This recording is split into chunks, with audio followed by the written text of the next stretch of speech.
Why does this gun just shoot low and left? It always shoots low and left. Hey guys, Carter here with Patriot Training Center. Newsflash, your gun is not shooting low and left, it's you. I hear this all the time, especially with newer shooters or people who don't shoot a lot or train a lot. They say, oh, my guns just shoot low and left. Most likely, 99.99% of the time, it is not the gun. I can take the gun, go shoot it, and it's completely fine. It is basic fundamentals. Why don't we work on those instead of trying to blame the problem on the gun? So, couple common problems with shooting low and left. It could be a few different things, but most of the time I see that it's these two things. Either you are jerking the trigger way too hard. So that means you're coming off, and as you're jerking the trigger, you're pulling the end of the muzzle down like that. The other thing can be a little bit of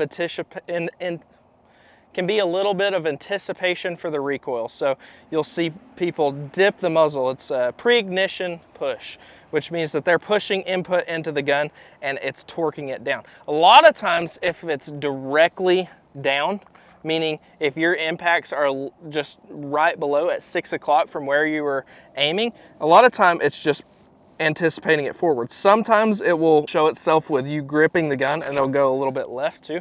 But a lot of it's either one, you're jerking the trigger, or you're anticipating the shot.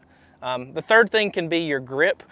Your grip tension is tightening before the shot's going off. All of that is actually anticipating the recoil. So a way to fix that is, even out on the range, taking the ammo out of the gun, going dry, and diagnosing those problems. If you've been shooting all day, you'll tend to develop a flinch, especially if you haven't been shooting a long time.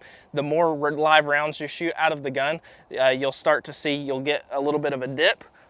So the best way to do that is take the ammo out of the gun and practice, see what you're doing, and try and get those straight trigger presses straight to the rear without moving it.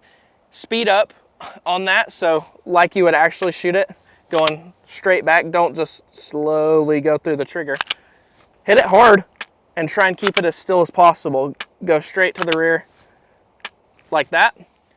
Practice that a few times, then you can put ammo back in the gun. If you find yourself hitting low and to the left at the range, go back to dry fire, try and hammer those fundamentals out, then you can put ammo back into the gun. The best way to hammer this stuff home is by doing it at home with dry fire. We have a 30-day dry fire program in the description below. Click that link and we'll catch you guys in the next one.